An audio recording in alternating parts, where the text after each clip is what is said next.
Friends, आज मैं आपको बताऊंगा फोस्फोकाइंड जेल के बारे में। फोस्फोकाइंड जेल जो कि मेनकाइंड की आती है, ये आपके पशु में क्या काम करती है, कौन से पशु में इसका उपयोग करना चाहिए, कितनी डोज देनी चाहिए, किस तरह की स्थिति हो जाए तो आप इस फोस्फोकाइंड जेल का उपयोग करके पशु में बहुत अच्छा रिजल्ट पा सकते हैं। क्योंकि इस तरह के कमेंट्स आ रहे थे कि सर फोस्फोकाइंड जेल के बारे में हमें अच्छी जानकारी दें ताकि हमें पशु में इस तरह की दिक्कत हो जाए तो हम पशु में उपयोग कर सकें। तो आज की वीडियो शॉर्ट में बनाई गई है। चैनल पर पहली बार आए तो पहली बार चैनल को सब्सक्राइब कर लें, साथ में बेल आइकन ऑल वाला ऑप्शन दबाएं। आपको पता है कि चैनल पर भी शॉर्ट में सही जानकारी के साथ वीडियो दी जाती है। कोई भी किसी भी कंपनी के अच्छे प्रोडक्ट होते हैं उनके बारे में यहाँ पर आपको डिटेल से शॉर्ट में वीडियो दे दी जाती है। देखो, सबसे पहले मैं बताता हूँ फोस्फोकाइंड जेल जो कि मेनकाइंड की आती है। 200 ग्राम की जेल आती है, एमआरपी इसकी 160 आती है। लेकिन इसके अंदर मिला हुआ क्या होता है? इसके अंदर मिला होता है फोस्फोकाइंड। पता है नाम से कि इसके अंदर सोडियम फास्फोरस, इसके अंदर फास्फोरस मिला होता है, यानी फास्फोरस इसके अंदर मिला होता है जिसके अंदर सोडियम एसिड फास्फेट है। इसके अंदर मैग्नीशियम सल्फेट भी होता है, इसके अंदर कैल्शियम भी मिला हुआ होता है, इसके अंदर आयरन भी मिला हुआ होता है, इसमें विटामिन B12 भी मिला हुआ होता है। इसके अंदर कुछ इस तरह के अदर एलिमेंट्स भी मिले हुए होते हैं या कुछ इस तरह के आयुर्वेदिक गुण है वह भी इसके अंदर मिले हुए होते हैं। यानी बहुत अच्छा रिजल्ट आपके पशु में देती है। लेकिन आप किस तरह की बीमारी में?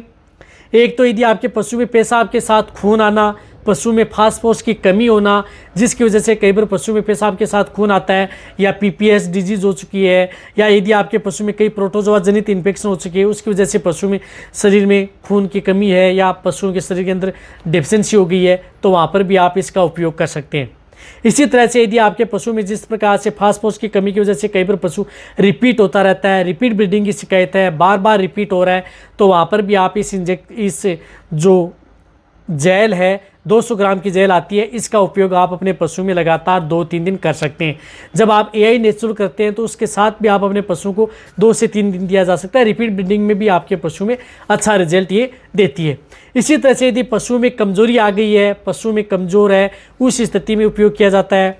या कई बार यदि आपके पशु में जिस प्रकार से मिट्टी, प्लास्टिक यदि आपका पशु खाता है, कोई भी अखाद्य वस्तुएं खा रहा है, तो वहाँ पर भी आप इसका उपयोग कर सकते हैं, बहुत अच्छा रिजल्ट मिलता है।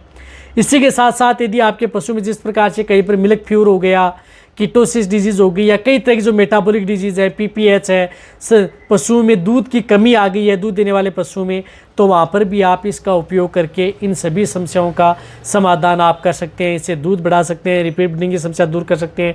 मिल्क फ्यूर, कीटोसिस में सपोर्ट थेरेपी के तौर पर आप इसका उपयोग कर सकते हैं।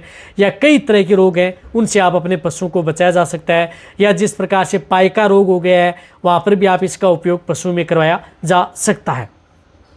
तो ये आप अपने पशु में, जो बड़े पशु होते हैं, गाय भैंस हैं, उनमें 200 ग्राम की जेल एक साथ आप अपने पशुओं को मुंह के अंदर आप दे सकते हैं। यानी 200 इस तरह की बनावट आती है, छोटी बोतल आती है, 200 ग्राम की जेल आप एक साथ पशु को दे सकते हैं।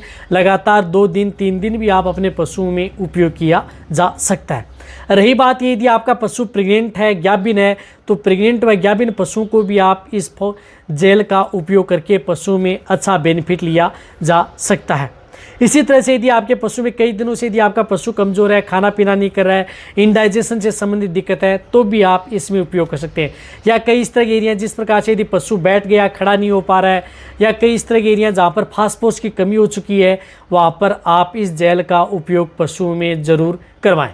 तो मैंने बताया कि मेटाबॉलिक डिजीज़ में, फास्फोरस की डेफिशिएंसी में, रिपीट ब्रीडिंग में, या अदर कोई इस तरह की पाइका रोग में, या अदर कोई इस तरह की दिक्कत हो गई पशु कमजोरी में, वीकनेस में, सभी में आप इसका उपयोग करा करके पशुओं में बेटर रिजल्ट दे सकते हैं। रही बात यदि आपके पशु में जिस प्रकार से मैंने बताया कि कई इस तरह के रोग हो जाते हैं जिसमें यदि पशु में जिस प्रकार से फास्फोरस की कमी, आयरन की कमी, विटामिन्स की कमी, तो इन सभी की पूर्ति आपके पशु में ये करती है। तो ये आप अपने पशुओं के लिए सभी के तरह लिए सेफ है, चाहे दूध देने वाला हो, नहीं दूध देने वाले हो, सभी के लिए सेफ और सुरक्षित है। तो ये आप अपने पशु में उपयोग करें और बेटर रिजल्ट आपके पशु में पाएँ। अदर डिजीज़ में भी आप सपोर्ट थेरेपी के तौर पर भी आप इसका उपयोग किया जा सकता है। जो अदर कई मेटाबॉलिक डिजीज यदि पशु में देखने को मिले, तो वीडियो जितना हो सकता है पशुपालकों के साथ शेयर करें। इसी तरह से आप मेरी वीडियो देखते रहें। थैंक्स, धन्यवाद।